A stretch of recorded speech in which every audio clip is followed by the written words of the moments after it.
Hey everybody, I'm Alex. Welcome back to my midlife crisis. Today I want to talk a little bit about the space that I'm going to be using and some of the challenges and some of the benefits of it. So I've got 8 feet from this wall to the door frame, but the door is on an angle. So if I build all the way up to this edge, I either have to leave the door open constantly or leave the door closed constantly, which would actually make it really difficult to get in and out of the room. Since I still want this to be functional as a room and be able to do some other stuff in there, what I'm going to do is I'm going to back off about 6 inches from the door frame, and then I'm going to only come out about 1 foot from the wall right here. So there's going to be a compromise with a cut on this corner.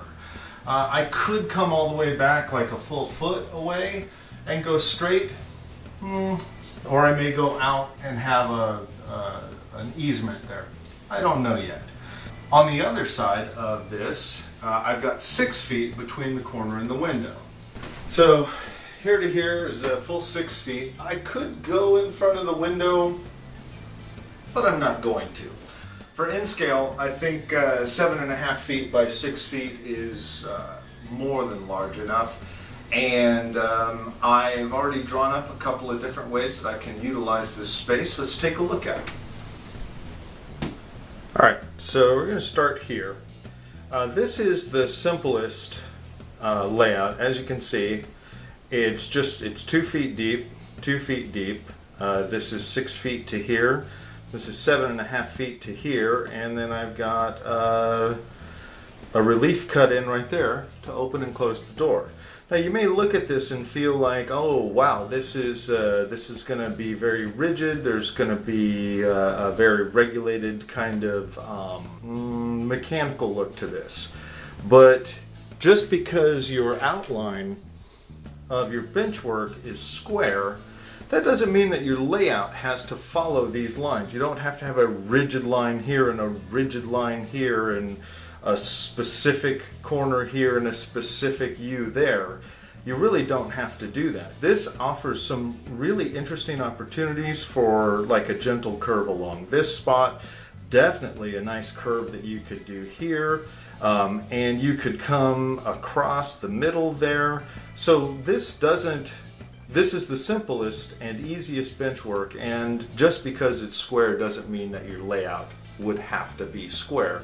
This one is very similar. In fact, it's almost exactly the same, except what I've done is I've cut out a 2.5 by 1 foot section from here, and I've just basically moved this to here.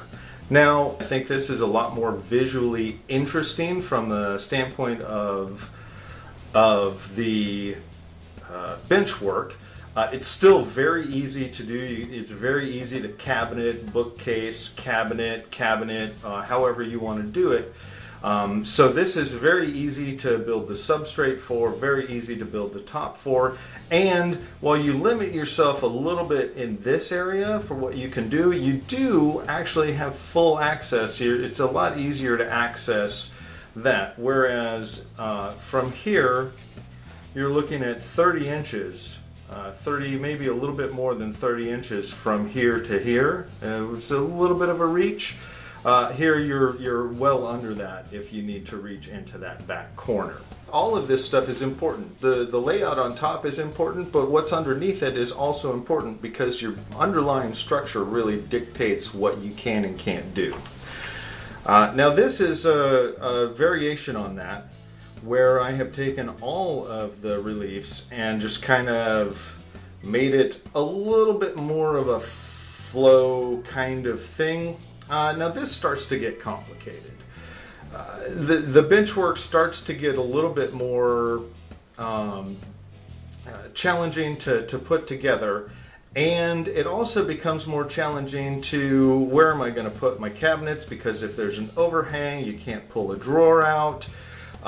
So it starts challenging you on how do you support all of these things, how do you put stuff underneath it, and now you have this reach back here from here to here, which is more than 30 inches, which is going to start getting difficult because you have to worry about what you put in this area because when you reach over here, you're going to knock it over. But again, very, very interesting visually, and also creates some interesting possibilities for juxtaposing like smooth curves with sharp edges. I think that could be very interesting visually as well. Now we've taken the same concept as we had here, and we've just made it round instead of angled. Oddly enough, this makes it easier. This layout is actually easier to do under cabinets for, and find under cabinets for, and install under cabinets, because you have these long areas that are wide open. So you have this long flat, you have this long flat here. So it's very easy to find cabinets that will fit in these areas and support that.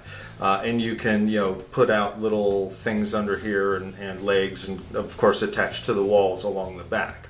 You still have this challenging reach here, but this is, I think this is a very, I won't say stunning. I think this is a very interesting look to the benchwork, and I think it complements some of the things that you can do. You can have straights, you can have this sweeping curve if you want here, you can have another long sweeping curve this way.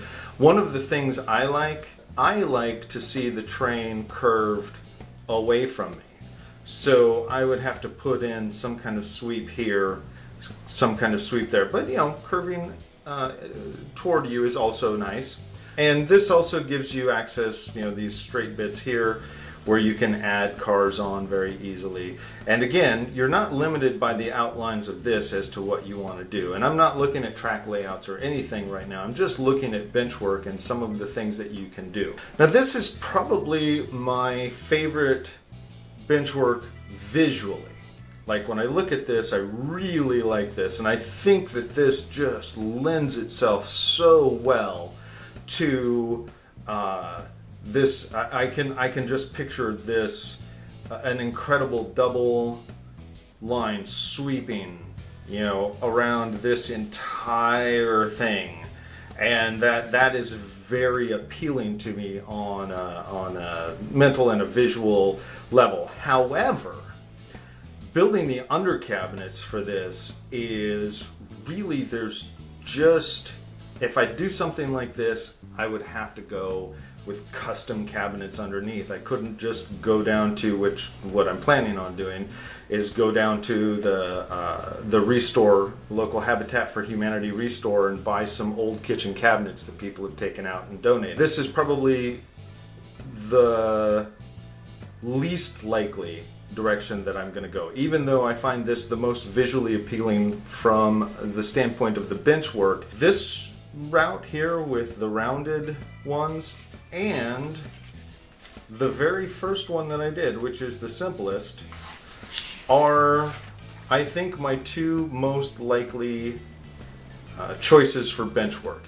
Primarily because of ease of construction, secondarily because, well, I like the idea of being able to put something, I like the idea of being able to, well, I guess primary and secondary are the same thing. Ease of construction. I don't know if I'm going to go with the rounded one. I don't know if I'm going to go with the square one. I might even go with this modified square. I am definitely not going to build this one. I don't really think this gives you anything that I want. I don't get anything extra out of this for the extra work that I put into it. But it's still one of those things that's possible. That's why I show it. So I'm most likely going to do this, which is just a square L, or this, which is that square L with a couple of little round flourishes. Alright, so now that I've looked at my space a little bit, taken some measurements, come up with some basic ideas for what kind of bench work I'm going to make, I'm going to head over to the Habitat for Humanity Restore and see what they've got. In the meantime, I'd like to hear which of these basic shapes do you think is the best, and why would you choose that one? Would you rather have bench work that was very flowing, difficult to support, or would you rather have benchwork that was really easy to put together and easy to support, even if it didn't look quite as aesthetically pleasing? I'd love to know what you think about that. Next time we'll see what I bought, and we'll do some experiments with the different kinds of styles of benchwork and shapes, and see what fits and what we can move around with, and I'll see you then.